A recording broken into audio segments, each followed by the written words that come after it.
Olá, sejam todos bem-vindos para mais uma aula de arte.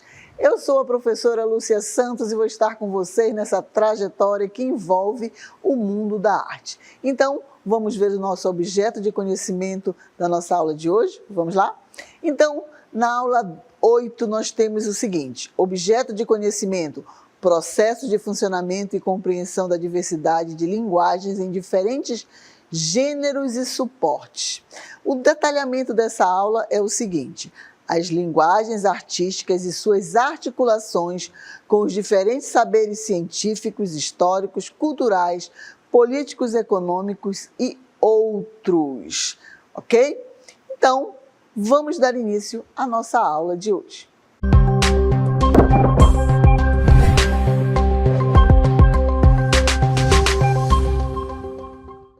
Muito bem, então iniciando a nossa aula de hoje, falando sobre comunicação, falando sobre gêneros, né? A forma de se comunicar. Aqui eu trouxe algumas imagens para vocês que com certeza, principalmente os adolescentes, os mais jovens, vão estar falando: nossa, aquilo ali é isso, aquilo ali é aquilo outro, esse aqui é o símbolo disso, símbolo daquilo. Então, no passado, certo? O funcionamento e a compreensão da diversidade de linguagens em diferentes gêneros e suporte eram moldados pelas características específicas de cada contexto cultural, histórico e tecnológico, gente. Então, isso aqui é um apanhado, né, de informações que nós temos hoje no nosso mundo contemporâneo. A evolução das formas de comunicação ao longo do tempo trouxe consigo mudanças significativas na maneira como as pessoas entendiam e utilizavam as diversas linguagens em diferentes meios. Como nós vimos, a comunicação que nós já falamos durante a nossa aula vem lá da pré-história, quando o homem, no interior das cavernas, ele fazia os seus desenhos, e isso serviu de quê? De informação para os estudiosos no mundo contemporâneo, sabendo como aquele povo, como aquela civilização vivia naquele período. Então, era uma forma de comunicação, foi uma forma de se comunicar. E hoje nós temos N meios de comunicação, como vocês estão vendo aqui. Então, mas a comunicação também se dá através do quê? Da oralidade, que é uma tradição. E o que nós podemos falar sobre esse conceito da oralidade enquanto comunicação? Vamos ver? Em sociedades antigas e pré-letradas, a comunicação era predominantemente oral. As histórias, mitos e conhecimentos eram transmitidos de geração em geração por meio da palavra falada. A tradição oral era essencial para a preservação da cultura e da história. E o que eu posso falar nesse momento sobre essa oralidade, essa tradição oral?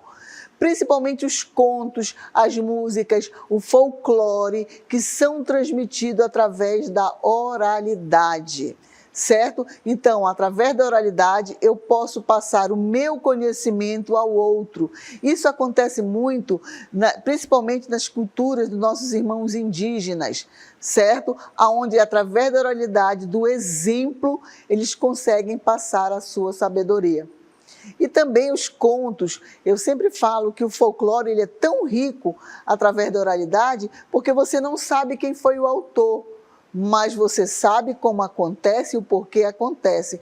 Principalmente as superstições, as cantigas de roda, né, que hoje já estão sendo esquecidas, porque a tecnologia, o celular está tomando conta desse momento de comunicação e vamos dizer, presencialidade de um com o outro, certo?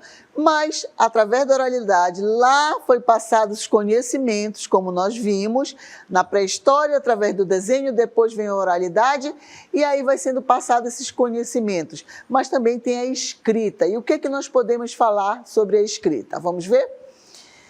Com o advento da escrita, as civilizações antigas começaram a documentar suas ideias de maneira mais duradoura. Os manuscritos, muitas vezes elaborados por escribas, eram utilizados para registrar textos religiosos, literatura, conhecimentos científicos.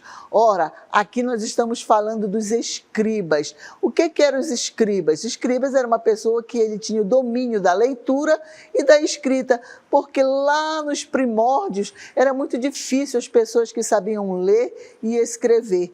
Principalmente no Egito, o escriba tinha uma função muito importante, tanto é que ele é representado através de estátuas, né? O escriba, então, é o que escrevia, era o que ditava as leis, o faraó ditava e ele escrevia. Então, através da escrita, certo? Foram sendo deixados legados. Muitas coisas foram perdidas também ao longo da história devido à não preservação dessas escrituras.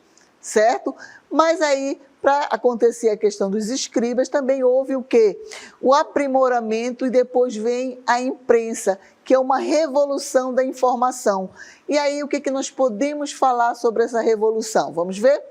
Então, imprensa e a revolução da informação. A invenção da imprensa foi Johannes Gutenberg no século XV. Teve um impacto revolucionário. A produção em massa de livros facilitou a disseminação de informações e o acesso ao conhecimento, transformando a comunicação e a educação. Então, aí já vem a questão dos livros impressos, não é verdade?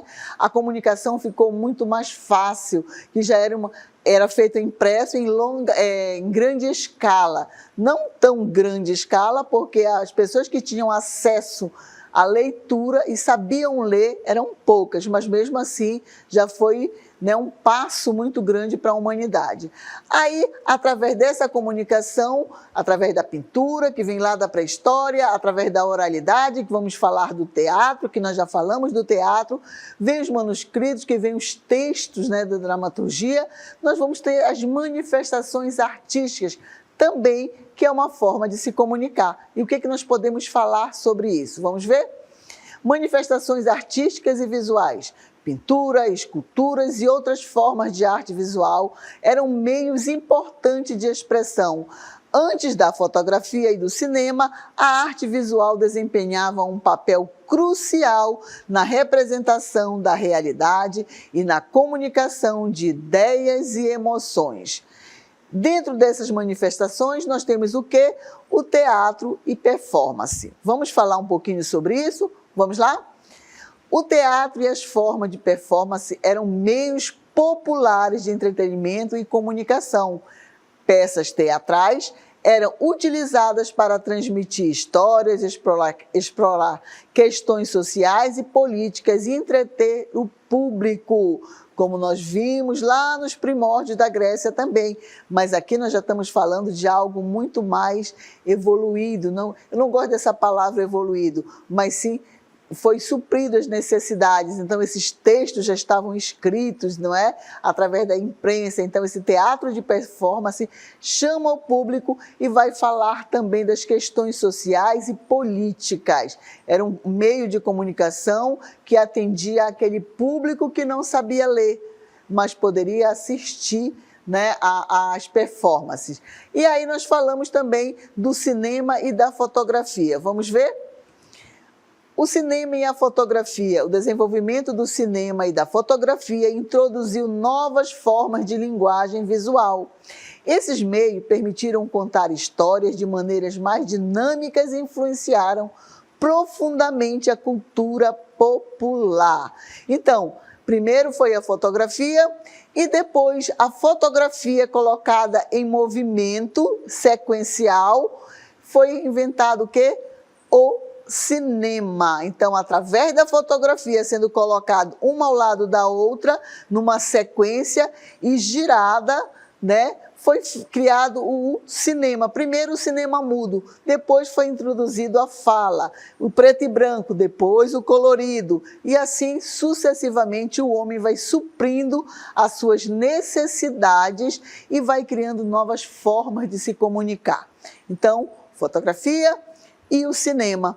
Mas também nós temos o quê? O rádio e a televisão, que diz o seguinte sobre o rádio e a televisão. A chegada do rádio e posteriormente da televisão trouxe a transmissão de informação e entretenimento para os lares. Programas de rádio e televisão moldaram a cultura popular e influenciaram as opiniões públicas. Então, olha a importância que vem. Vai atender, vai atingir muito mais o público, né? A questão do rádio e da televisão. Claro que somente as pessoas que tinham um poder aquisitivo um pouco melhor é que tinham acesso a esse meio de comunicação, a TV e o rádio. Hoje está muito mais popular. E aí, também nós temos as revistas e jornais que fazem parte desse meio de comunicação. E aí nós falamos o que sobre as revistas e jornais? Com o surgimento das revistas e jornais impressos, a informação tornou-se mais acessível ao público. Em geral, isso facilitou a disseminação de notícias, análise culturais e leitura. Ora, quando é inserido o jornal e a revista, ali são elaborados por quê? Por jornalistas, por críticos que vão escrever nessas revistas, são convidados a fazer isso. Mas será que hoje somente os críticos e jornalistas fazem essas reportagens, transmitem conteúdos? Não, porque hoje nós vivemos o quê? Numa era digital, gente. A internet muda toda essa visão de comunicação. Antes feita só por profissionais, hoje qualquer pessoa pode ser um influencer digital, não é verdade? Colocar a sua informação, colocar o seu pensamento ali. E muitos compram esses pensamentos, às vezes de maneira correta e outras de maneiras errôneas. Então, o que é essa era digital e a internet? Vamos ver? A era digital e a ascensão da internet trouxeram uma revolução na comunicação. A linguagem digital, incluindo textos, imagens, vídeos, interação online, transformou drasticamente a maneira como as pessoas compartilham informações e se conectam globalmente. Aqui eu trouxe para vocês uma imagem que representa justamente essa nossa cultura, o nosso berço, a nossa origem, que é a nossa origem indígena. Né? Quem mora no Amazonas e diz que não tem origem indígena está completamente equivocado. Tá? Que se nasceu no Amazonas, você tem origem indígena sim, corre na veia. Então, eu solicitei que criasse aqui justamente, né, nosso irmão indígena, mas de uma forma cibernética, né? A questão tecnológica chegando até o Amazonas. E aí, o que nós podemos falar desse gênero, dessas mídias sociais? Vamos ver? Aqui nós temos as mídias sociais e as novas formas de expressão, compreensão da diversidade da linguagem em redes sociais. Nós temos que compreender, nós temos que entender. E o que nós temos? Nós temos os gêneros. O que são esses gêneros dentro da internet, né? Nós temos o quê? Falar sobre esses gêneros. É justamente compreender, né, as mensagens de texto podem variar, né, de curtos, Twitter, de longo post no Facebook. Cada plataforma pode ter normas diferentes para a extensão e estilos da mensagem. Vocês já perceberam que eu já esqueci, já mudou o nome aí? Né? Agora tem o X e tem etc, tem o TikTok, que não foi mencionado aí, porque o quê? O mundo tecnológico muda assim, rapidamente. Você compra, eu sempre digo, compra um celular, quando você sai da loja já tem um mais avançado do que aquele que você comprou.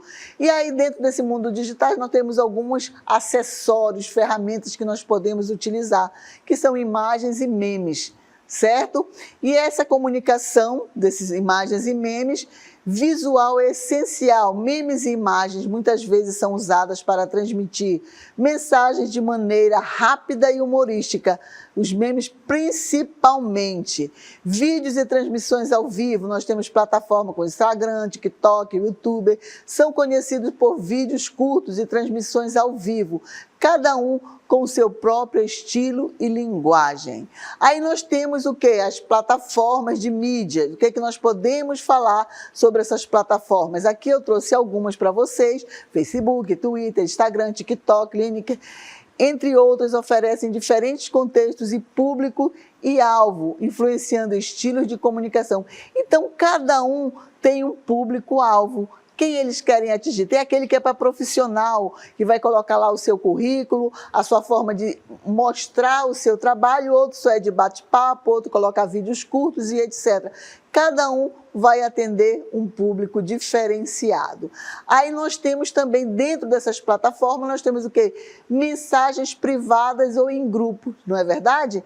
A comunicação não é apenas pública, as mensagens privadas e grupos permite uma linguagem mais personalizada e íntima. Então você pode formar um grupo, mas de repente você pode, me chama no privado ali para falar comigo no privado, não é assim que se fala?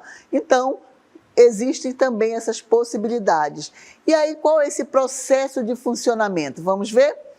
Então, a compreensão de emojis, tá? E diz o quê? Nós temos que conhecer a interpretação de emojis, é crucial. O mesmo emoji pode ter significado diferente dependendo do contexto. Então, eu posso colocar lá uma carinha no momento de uma mensagem que ela vai ter vários significados dependendo do contexto que eu quero passar, tá? Então, mas o meu, eu sou o emissor, mas quem eu estou transmitindo, ele também tem que conhecer essa linguagem, porque senão não vai ter comunicação, certo? Aí nós temos também os hashtags, não é verdade? As hashtags, que diz o seguinte: o uso de hashtags específicas podem indicar tendências, comunidades ou tópicos relevantes. Quando você quer fazer alguma coisa, existem já na internet hashtag fulano de tal, para citar a pessoa, uma festa que vai acontecer, um evento, você tem essa possibilidade de fazer isso e subir na plataforma, e isso vai chamar muito mais público para visualizar aquela hashtag que você está colocando ali. Certo? Então você quer citar alguém, você já coloca ali o arroba, né? Que já aparece ali o nome da pessoa e vai direto para ela também. Então ela vai compartilhar ou não o que está sendo publicado. Então tudo isso tem que ser feito de uma forma consciente. Então, dentro disso nós temos que entender o quê? As gírias e abreviações que tem na internet. Certo? Então, as plataformas pode ser, né, sua própria linguagem formal, compreender gírias e abreviações é fundamental para a comunicação eficaz, porque cada uma tem. Então, você tem que entender o momento que é utilizado, como é utilizado, e principalmente nessas plataformas, a coisa que é primordial e que está se perdendo é o respeito com o outro. É a individualidade do outro. Tudo bem, colocou na internet, está público, mas nós temos que ter o respeito. Quantas coisas já aconteceram por comentários maldosos que fazem e de repente afeta profundamente as pessoas. Então nós temos que ter consciência do que nós vamos colocar, do que nós vamos utilizar.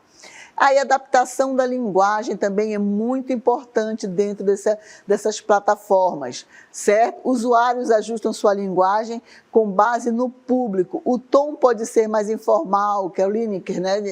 Que ele faz o quê? É a questão profissional. Você vai colocar ali o seu perfil profissional. Por exemplo, eu tenho meu perfil nessa plataforma, né? Fala, se estão precisando de um profissional, de repente eu atendo a isso, eles vão procurar lá e já usam o meu currículo que está ali, as minhas informações para entrar em contato comigo, certo? Mas aí tem outros que é mais distraído, como o Instagram e etc, que é uma coisa mais informal. Aí o uso de multimídias, vamos ver? A diversidade de formatos, textos, imagens, vídeo, permite uma comunicação mais rica, adaptada ao conteúdo. Então, alguns permitem colocar imagem, vídeos curtos e etc., comentários, né, dar um pouco de informação, outro apenas vídeos. Então, tudo isso também tem que ser feito com consciência. A evolução continua nesse sentido. E as tendências de viralização. A linguagem digital evoluiu rapidamente com base em memes, desafios, tendências virais. Gente, essa questão de desafio, hoje eu estava vendo no jornal, e teve uma coisa assim, muito impressionante, esse desafio que às vezes os jovens querem fazer e causam danos à saúde. Hoje foi triste o que eu assisti, né? Um desafio, crianças fazendo, então isso tem que ter muito cuidado, principalmente os pais que têm criança que utilizam a internet, ter o cuidado de estar visualizando o que o filho está acertando, até mesmo os jovens caem nesse negócio de desafio. Gente, isso é bobagem. Nós temos que saber filtrar, nós temos que saber o que faz bem para a saúde, o que realmente é verdadeiro que está ali no mundo da internet, né? Estar atualizado é essencial, como eu coloquei aqui para vocês, para participar de comunicação digital de forma eficaz. Então, você tem que se atualizar. Existem pessoas que pegam uma informação e já compartilham. Não vão nem verificar se aquilo ali é verdadeiro, se vai afetar a índole de uma pessoa, se vai denegrir a imagem de uma pessoa, não, apenas compartilha. Não sabe, hoje nós temos o quê? A inteligência artificial, que ela é capaz de criar uma imagem que você vai jurar que é verdadeira, que aquela imagem aconteceu, que aquele fato aconteceu e realmente não aconteceu, mas você compartilhou, você passou adiante. E isso é muito perigoso, então você ter consciência do que você está fazendo, saber realmente estar atualizado do que está acontecendo, buscar outros meios de informações para saber se aquele fato é verídico mesmo, para poder compartilhar, certo? Então é aí que entra o quê? O uso consciente das mídias sociais, que é o autoconhecimento, isso que eu acabei de falar para vocês. Reflita sobre o seu próprio comportamento online, esteja ciente de como as mídias sociais afetam suas emoções e sua autoestima. Às vezes as pessoas ficam tão apegadas à questão das mídias, do que está sendo exposto, a sua imagem, aí vem um comentário que você não gosta e de repente já afeta o teu emocional. Então, para você compartilhar algo, você tem que estar consciente disso, sabe? Eu estou pronta para receber críticas. E outra coisa, tem pessoas que postam as fotografias sem pelo menos fazer uma filtragem de como ela está vestida, qual é aquela pose que está ali, porque no futuro, lá no futuro, quem sabe você não vai ser um secretário de cultura, um secretário de educação, e as mídias estão aí, as pessoas vão buscar a tua imagem lá no passado e vão dizer, olha aqui como era o secretário de educação, olha aqui como era a secretária, ou então olha aqui esse advogado, como é que ele se posicionava, porque o que você posta na internet, nem que você apague, não apaga mais. Ficou ali, está registrado, e você não vai mais conseguir apagar. Você apagou para você, mas ele ficou no teu HD, ele ficou na memória do teu computador, ele está socializado com o mundo, conectado com o mundo. Então não pertence mais a você. Então, para isso também, às vezes as pessoas ficam tão apegadas às mídias que esquecem de estudar, não ligam para o que o professor está falando. Então você tem que fazer o quê? Defina limites de tempo para uso, é o que eu coloquei aqui. Estabeleça limites diários para o uso de mídias sociais, evite o excesso, né? O uso excessivo que possa interferir em outras áreas de sua vida. Principalmente o convívio social, gente. Às vezes as pessoas se sentam à mesa para comer e todo mundo está com celular. Ninguém conversa com ninguém. Você vai num restaurante, você olha, está todo mundo com celular. A comida chega, você está comendo e está com celular aqui. Será que isso é benéfico? E aquele momento, às vezes as pessoas estão na própria mesa, estão conversando no grupo do WhatsApp. Eu não entendo se estão ali presencial. Certo? Então, seja seletivo com as conexões, mantenha uma rede de contatos relevante e positiva, desconecte, né, de pessoas ou conteúdos que causam estresse ou negatividade. É uma das coisas melhores que vocês podem fazer por vocês. Verifique fontes de informação, aquilo que eu já falei lá no começo. Certifique-se que as informações que compartilha ou consome são precisas e confiáveis. Evite a propagação de notícias falsas e desinformação. Eu ler, eu vou compartilhar. Eu não sei nem se é verdade, aquilo que eu falei. Não sei se eu vou afetar ou não a vida de outra pessoa, mas eu quero é compartilhar, eu quero é falar mal. E depois, quando acontece com você, você não vai gostar. Não é verdade? Então, Cuidado com compartilhamentos, é isso que eu falei. Seja seletivo ao compartilhar detalhes de pessoais, considere as implicações de longo prazo antes de postar algo na internet. Aquilo, seja seletivo com você, saiba o que você vai postar, qual é a sua imagem. Por exemplo, eu trabalhei numa instituição escolar durante 19 anos. E lá eu não tinha um aluno meu com o meu amigo no Facebook, na era Facebook, Instagram. Não tinha, porque era minha vida particular. Eu era uma profissional. Eu sempre falava para eles, quando eu sair da instituição ou quando você deixar de ser meu aluno, eu vou te adicionar, mas agora não. Agora eu sou sua professora e a minha vida particular é minha vida particular. Não sei se eu agi certo, mas deu certo. Nunca me envolvi em problemas com alunos, com comentários e etc., como eu vi acontecer com alguns colegas. Então isso é muito sério, eu levo muito a sério isso, tá? Então avalie sua privacidade, aquilo que eu fiz, eu avaliei a minha privacidade, defina as configurações de privacidade para garantir que apenas as pessoas desejadas tenham acesso às suas informações, esteja ciente de como as plataformas usam seus dados, isso é muito importante. Às vezes, é grátis. É grátis não, você vai colocar os seus dados, você vai colocar suas informações que não vão mais pertencer a você. E às vezes o grátis sai caro, tá? Pratique empatia online, é aquilo, pense antes, pense em você e pense no outro, autocuidado ao ter cuidado, não é verdade? Seja respeitoso ao interagir com outros usuários, evite comentários negativos ou ofensivos, tá? E muito importante, gente, faça pausas regulares, tá? Isso aqui é super importante. Tire períodos regulares, né? Para desintoxicação, deixar de lado a era digital, desconecte-se por alguns dias. Pode promover bem-estar mental. Isso faz muito bem, eu já comprovei isso aqui, gente. É verdade. Às vezes você começa a ter um olhar ao seu redor que antes você não estava conseguindo olhar, porque o teu celular, o teu WhatsApp, o teu Instagram, estava ocupando todos os teus espaços. Aí eu não tenho tempo para estudar, não tem tempo, porque rapidinho você passa 1 hora na internet, não é isso? Então, foque em quê? Foque na qualidade, certo? Ou na quantidade, tá? Então, foque na qualidade, não na quantidade. Então, eu não quero milhares, eu quero qualidade. Priorize conexões significativas, em vez de buscar um grande número de seguidores. Concentre-se em conteúdos relevantes e edificantes, a não ser que você seja um influencer, né? Mas vamos ser um influencer positivo. Gente, eu vejo cada coisa de influencer que me dói, né? Hoje as pessoas não querem mais, não vou estudar que eu vou ser influencer, eu vou ganhar milhões.